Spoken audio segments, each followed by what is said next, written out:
मेरी बेटी 18 साल की थी। जब भी कॉलेज से वापस आती अपना पेट पकड़कर रोने लगती। जब भी डॉक्टर के पास चलने के लिए कहती थी साफ साफ मना कर देती। मुझे शक हुआ तो मैंने एक दाई को अपने घर में बुलाया। बेटी का चेकअप करवाया तो गांव की दाई सर पकड़कर बैठ गई और कहने लगी कि इसकी शादी आज ही मेरे 14 साल के बेटे से करवा दो, नहीं तो मर जाएंगी। मैं तो डर गई और उसकी शादी दाई के बेटे से कर दी। शादी के 2 दिन बाद ही वो ठीक होने लगी। एक दिन रात जाने के लिए मैंने चुपके से उसके कमरे में जाकर अलमारी में छुप गई, क्योंकि वह 14 साल का बच्चा। मेरा नाम शीला है। मेरे माता पिता का देहांत हो चुका था। भैया और भाभी मेरे लिए सब कुछ थे। भैया और भाभी कभी भी नंद के लिए कोई गलत फैसला नहीं करते और ना ही कभी उनका बुरा चाहते हैं। उनकी तो हमेशा ही कोशिश रहती कि वह अपने नंद के लिए अच्छे से अच्छा करे। उनकी नंद हमेशा अपनी ज़िंदगी में खुश रहे। लेकिन कभी कभी भाई की बहन भाभी की नंद भी खोटा सिक्का निकल जाती है। मेरी नंद की ज़िंदगी की कहानी मेरे अतीत से जुड़ी हुई है। मुझे लगता है कि अब सब कुछ ठीक हो जाएगा, पर ऐसा नहीं था। हमारा अतीत कभी कभी सालों बाद भी हमारे आगे क्या आ जाता है। 21 साल बाद मेरा अतीत मेरे सामने आकर खड़ा हो गया था, लेकिन मैं कुछ नहीं कर सकती थी। मेरे जवान बेटी के हाथों से ही धोखा खाया था। हम 2 बहन थे। मेरी बहन मुझसे 3 साल बड़ी थी। जब हमने कॉलेज जाना शुरू किया तो बहन का बर्ताव मेरे साथ बदल गया। वह हर समय अपने आप में ही मगन रहती थी। एक दिन मेरी सहेली की दोस्त ने मुझे बताया कि तुम्हारी बहन के पास फ़ोन है और वह किसी लड़के से बात करती है। मैंने उसकी बात पर भरोसा नहीं किया। समय बीतता गया। मेरी बहन रात को सबके सो जाने के बाद चुपकर दूसरे कमरे में चली जाती थी। वह बहुत ज़्यादा खुश रहने लगी थी। जब मैंने सबकी वजह पूछी तो उसने मुझसे कहा कि ऐसी कोई बात नहीं है, बस मेरी पढ़ाई में मन नहीं लगता था, इसलिए मुझे बहुत खुशी होती है। अगर मेरी पढ़ाई से जान छूट जाती तो। मैंने बहन से कहा, मेरी तो आखिरी इच्छा थी कि तुम आगे पढ़ो। मेरा तो सपना था कि तुम पढ़ लिख कर कुछ बनो। लेकिन जवाब में उसने मुझसे कहा कि समय के साथ साथ इंसान के सपने और सोच बदल जाती है। एक दिन मेरी भाभी बिस्तर साफ कर रही थी। उन्हें मेरे बिस्तर में से मोबाइल मिला। मुझसे पूछने लगी, यह मोबाइल किसका है? मैंने अपनी भाभी से कहा कि मुझे नहीं पता यह मोबाइल किसका है और कहाँ से कैसे आया। मेरी बहन बोली कि भाभी यह झूठ बोल रही है, इसका ही मोबाइल है। मैंने खुद यह मोबाइल इसके पास देखा था। मेरी भाभी ने मेरे मुंह पर जोर से थप्पड़ मारा। मोबाइल उसी समय अपने पास रख लिया। मेरी बहन यह सब कुछ देखकर अपने अपने लगे हुए अब समझ में आया था। उसने मेरे भरोसे को तोड़कर रख दिया था। आज भी मुझे कि मेरी बहन अपना मोबाइल मेरे पास छुपाती थी ताकि जब मैं उस मोबाइल को ढूंढने की कोशिश करूं तो और मुझे ना मिले। और एक बार ऐसा ही हुआ था। इन सब के बाद भाभी ने मेरा कॉलेज जाना बंद कर दिया और मुझे बहुत ज़्यादा नाराज़ मुझसे रहने लगी। जब भैया ने पूछा कि मैं कॉलेज क्यों नहीं जा रही हूँ तो भाभी ने उससे कह दिया कि एग्ज़ाम होने वाले हैं, तो यह घर पर रहकर ही तैयारी कर रही है। आप परेशान ना हो, मैं सब देख लूँगी। एक दिन भैया ने कहा, मेरा दोस्त चाहता है कि अब हमें अपने बहन की शादी कर दे। वह बड़ी हो गई है।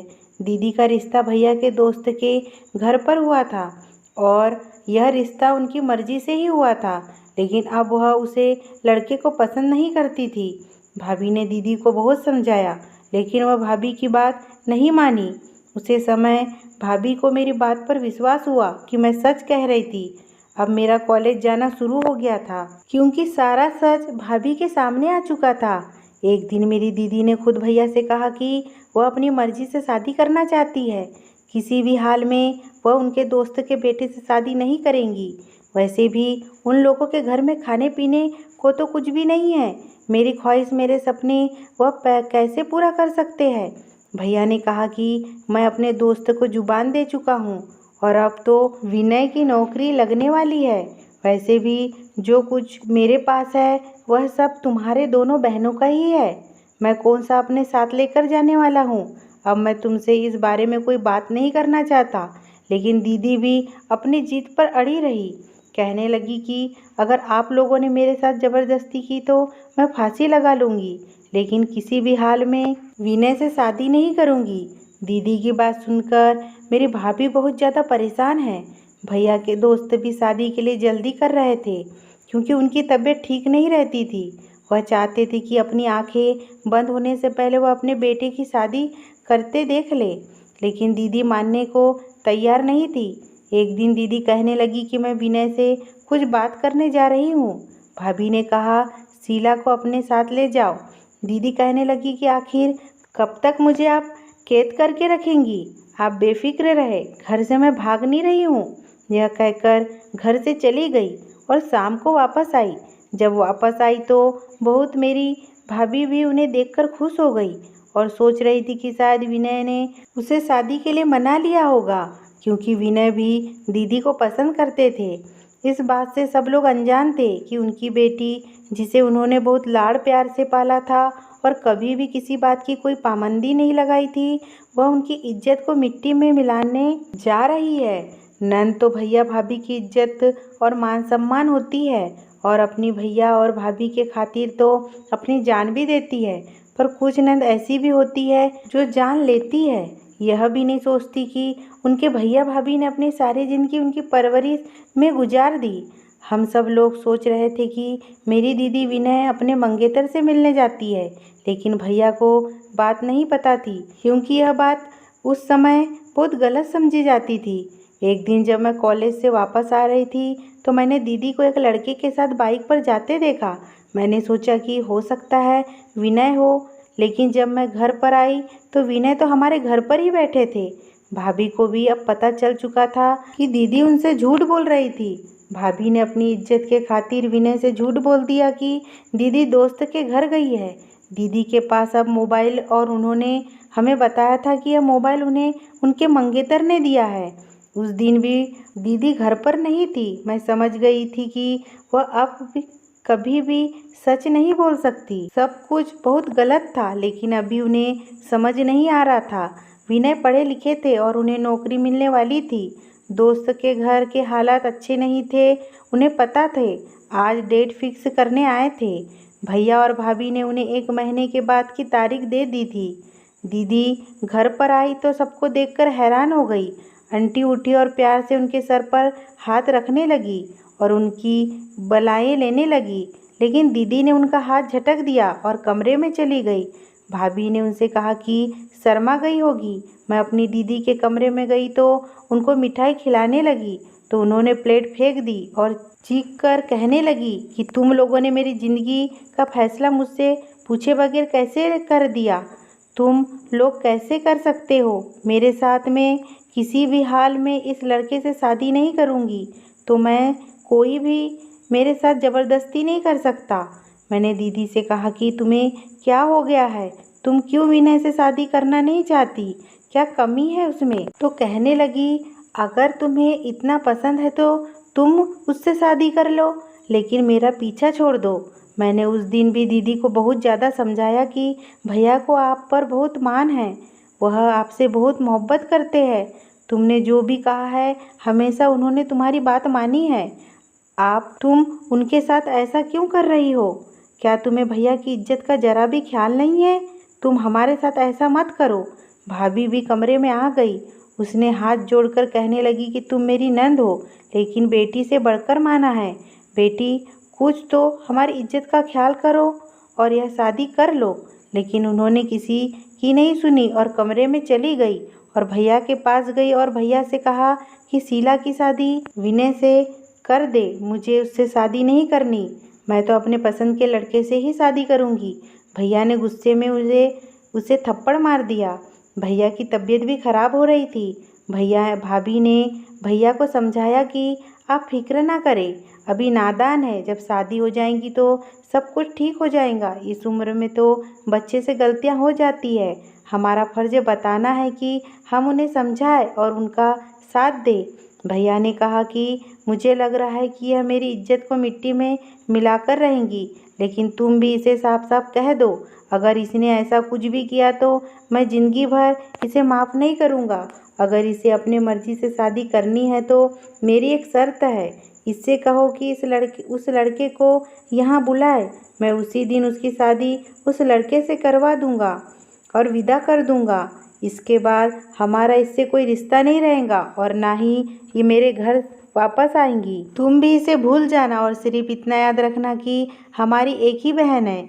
यह सुनकर मेरी भाभी रोने लगी, लेकिन जब दीदी को यह बात पता चली तो उन्हें जरा सा भी अफसोस नहीं हुआ, बल्कि वह तो बहुत खुश हो गई। कहने लगी कि बस एक बार मेरी शादी हो जाए, फिर मैं भैया को खुद मना लूँगी। भैया मुझसे बहुत प्यार करते हैं, मान जाएंगे। अब तो दीदी के पैर जमीन पर नहीं थे, वह तो आसमानों में उड़ रही थी। जब दीदी ने उस लड़के को बुलाने के लिए कॉल की तो उसने फ़ोन नहीं उठाया। भाई आप बहुत ज़्यादा परेशान थे कि वह अपने दोस्त से क्या कहेंगे। शादी के दिन भी पास आ रहे थे और लड़का भी दीदी का फ़ोन नहीं उठा रहा था। दीदी अब टेंशन से बीमार रहने लगी और इसी बीच विनय को भी सब कुछ पता चल गया था। विनय इस बारे में दीदी से बात करने आया था। दीदी ने उन्हें बहुत ज़्यादा बेइज्जत किया, कहने लगी कि तुम्हारी हैसियत क्या है जो तुम मुझसे शादी करना चाहते हो। विनय जो दीदी का मंगेतर था, शादी के लिए कहा था, तुमने मना क्यों नहीं किया? अगर तुम्हें मुझसे शादी नहीं करनी थी तो तुम उस समय मुझे इनकार कर देती, मैं कभी भी तुमसे रिश्ता नहीं करता।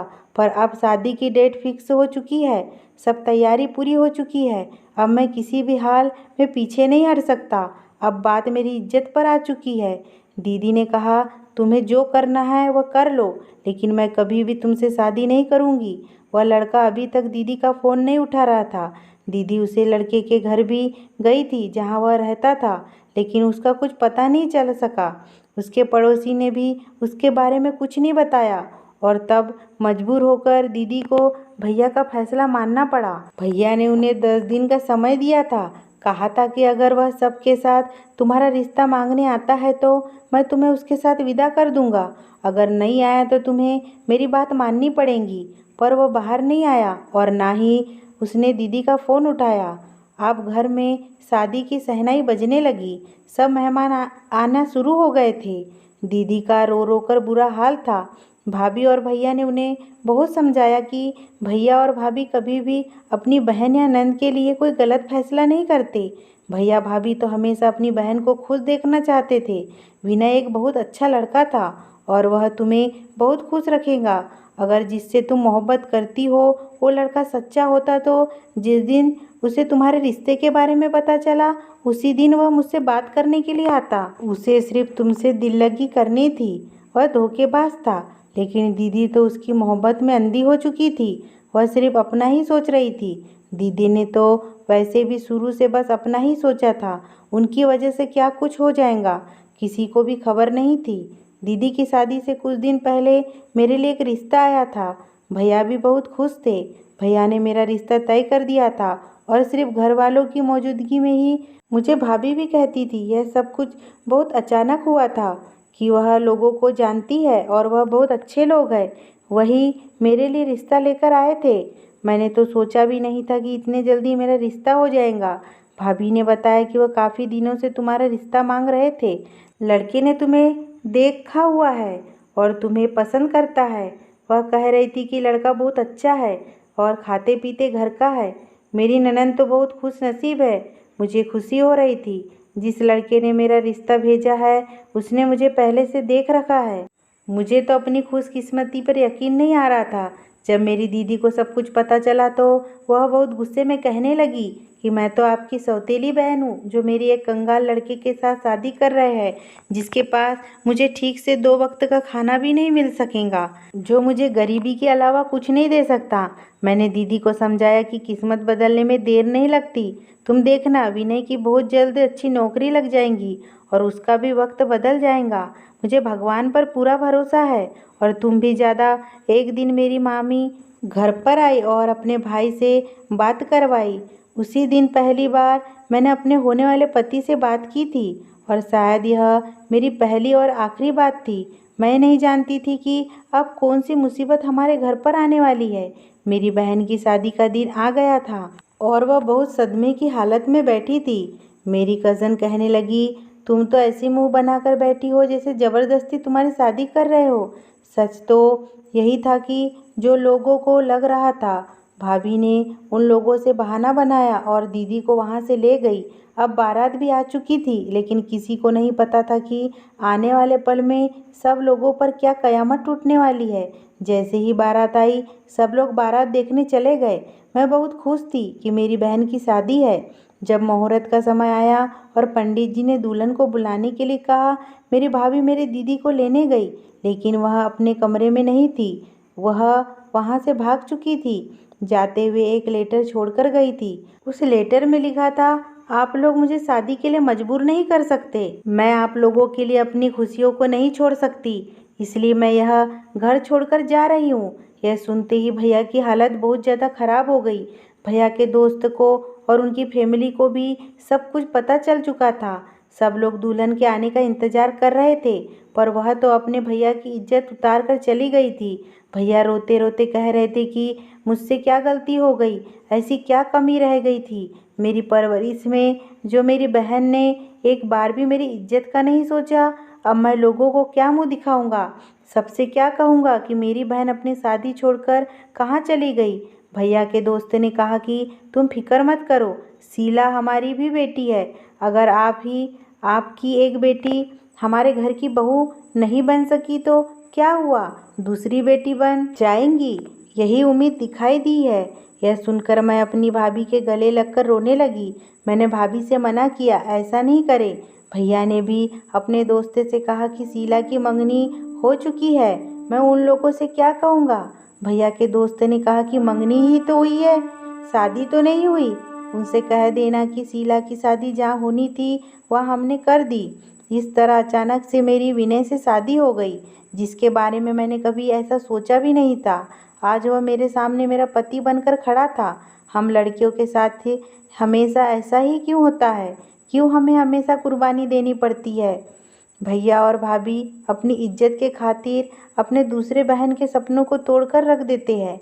मेरी बहन की सज़ा मुझे मिली थी और वह खुद ना जाने कहाँ चली गई थी। किसी ने भी उसकी खबर नहीं ली थी। भैया ने कहा था कि वह आज से हमारे लिए मर चुकी है। मेरा और इस घर से किसी भी इंसान का उस लड़की से अब कोई रिश्ता नहीं रहा। मैं अपने भैया और भाभी की दुआओं से विदा होकर अपने ससुराल चले गई, लेकिन अभी मेरा इम्तिहान ख़त्म नहीं हुआ था। ज़िंदगी भी उन्हीं लोगों का बार बार इम्तिहान लेती है जो पहले से बिखरे हुए हो। भाभी ने मुझे समझाया था कि सब कुछ भूल कर अब तुम्हें इस रिश्ते को निभाना होगा, क्योंकि अब से वही तुम्हारा घर है। लेकिन एक लड़की का कभी अपना घर नहीं होता, होता है तो हमेशा एक जगह से दूसरी जगह जाती रहती है। सारी उम्र माँ बाप के घर पर यही बातें सुनते हैं कि पराया धन है, कल को तुम्हें अपने घर जाना है। और जब शादी हुई तो सास कह रही थी कि ये घर तुम्हारा अपना नहीं है, क्योंकि मेरे बेटे ने तुमसे मजबूरी में शादी की है। यह सब बातें मुझसे मेरी सास कह रही थी। मेरा पति तो पहले मेरी बहन का मंगेतर था और उससे मोहब्बत करता था। उस दिन बहुत ज़्यादा रोया था, उससे मेरी बहन का धोखा बर्दाश्त नहीं हो रहा था। काश जब दीदी ने बार बार शादी से मना किया था तभी यह लोग रुक जाते। मेरे पति ने भी मुझे साफ साफ कह दिया था कि वह मुझे अपनी पत्नी के रूप में स्वीकार नहीं कर सकता, क्योंकि मजबूरी से बनाए गए रिश्ते कभी कामयाब नहीं होते। मुझे अभी इन सब से निकलने के लिए थोड़ा समय चाहिए। जब मैं अपने मायके जाती तो भाभी मुझे समझाने लगती। भैया भी मुझसे अब और ज़्यादा मोहब्बत करने लगे थे, क्योंकि मैं भैया की इज्जत बचाई थी। भैया ने मुझसे कहा कि जो लड़कियां अपने पति का दिल जीतना जानती है वो कभी हार नहीं मानती। तुम भी अपने पति के दिल में अपनी जगह बनाने की कोशिश करो। जब तुम उसका दिल जीत लेंगी तो वह अपना अतीत भूल जाएगा। मैं जानता हूँ मैं तुम्हारे साथ सही नहीं किया। विनय मेरे दोस्त का बेटा है और मैं उसको बहुत अच्छे से जानता हूँ। वह बहुत शरीफ लड़का है। अभी वह सदमे में है, इसके लिए उसके दिल को चोट पहुँची है। तुम देखना एक समय आएगा कि तुम मुझसे खुद कहोगी कि भैया आपने मेरे लिए अच्छा फैसला किया था। मैं भैया के गले लगकर रोने लगी। मैं ऐसी कोशिश में लगी रहती कि क्या अपने पति का और ससुराल वालों का दिल जीत सकूंगी। मेरे ससुर तो बहुत अच्छे थे और मुझसे बहुत प्यार भी करते थे, लेकिन मेरी सास और मेरी नंद मुझे पसंद नहीं करती थी। ऐसा नहीं था कि मैं अपनी बहन से खूबसूरत नहीं थी, बस उन लोगों का गुस्सा था जो मेरी बहन ने उन लोगों के साथ किया था। अब वह अपना गुस्सा मुझ पर निकालती थी। अब मेरे पति को नौकरी मिल गई थी और कंपनी की तरफ से घर और गाड़ी भी मिली थी। तो मेरे ससुर ने कहा कि शीला के कदम हमारे घर के लिए बहुत शुभ है। लेकिन सब लोगों ने यह बात हवा में उड़ा दी थी, पर मुझे इस बात का कोई अफसोस नहीं था। हर इंसान को उसका नसीब का मिलता है। समय ऐसे ही निकलता जा रहा था। मैं बहुत कोशिश करती कि मैं अपने पति के दिल में अपने लिए जगह बना सकूं, लेकिन जब भी मैं उनका दिल जीतने की कोशिश करती तो वह मुझे धुतकार दिया करते थे। मुझसे कहते थे कि मैं कुछ भी कर लूं, लेकिन उनके दिल में कभी भी जगह नहीं बना सकती।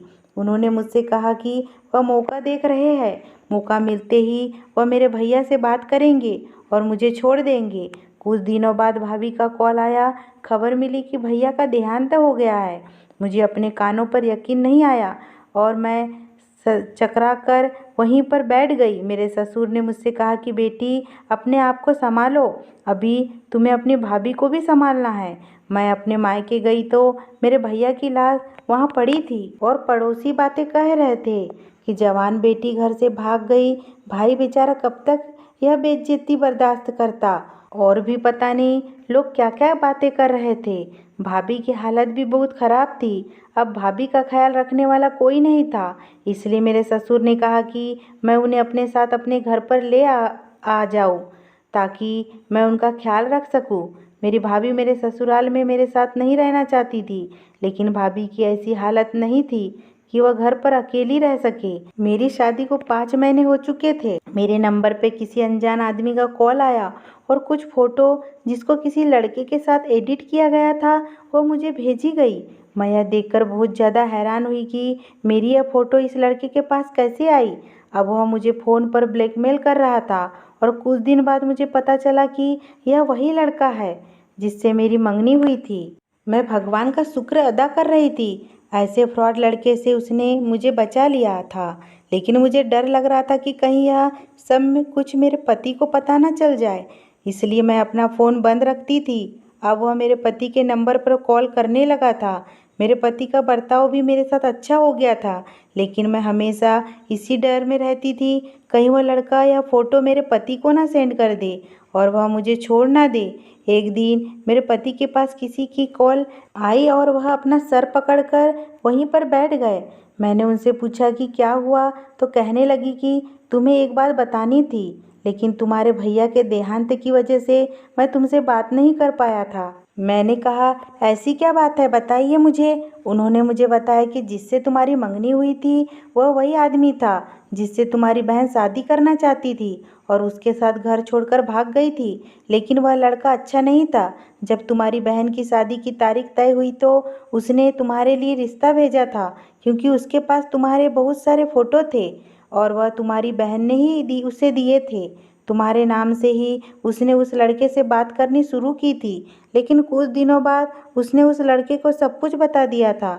तब उस लड़के ने कहा था कि मुझे फ़र्क नहीं पड़ता कि तुम कौन हो, मैं सिर्फ तुमसे प्यार करता हूँ। और उसने यह सब तुम्हारे भैया की जायदाद के लिए किया था। उसने पहले ही सब कुछ पता कर लिया था कि तुम्हारे भैया के पास कितनी ज़मीन जायदाद है, लेकिन तुम्हारी बहन यही समझती रही कि वह उसे सच्चा मोहब्बत करता है, इसलिए जो वह लड़का कहता था वह वही करती थी और उसी के कहने से शादी वाले दिन वह घर से भाग गई।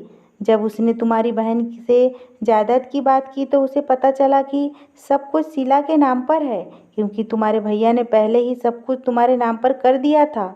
उसका प्लान था दोनों बहनों को बर्बाद करने का। उसने सोच रखा था कि एक से शादी कर लूँगा और दूसरी को भी अपनी मीठी मीठी बातों में फंसा कर रखूँगा। इस तरह से तुम्हारे भैया के लाखों की जायदाद उसे मिल जाती। लेकिन उसका सारा प्लान फेल हो गया तो उस लड़के ने तुम्हारी फ़ोटो से ब्लैकमेल करना शुरू कर दिया और घर पर ही तुम्हारी फ़ोटो एडिट करके सबको दिखा दी। मुझे लगा कि शायद तुम भी अपनी बहन की तरह धोखेबाज हो, पर जब वह तुम्हारे नंबर पर कॉल करता तो तुम घबरा कर फ़ोन काट देती और फ़ोन बंद कर देती।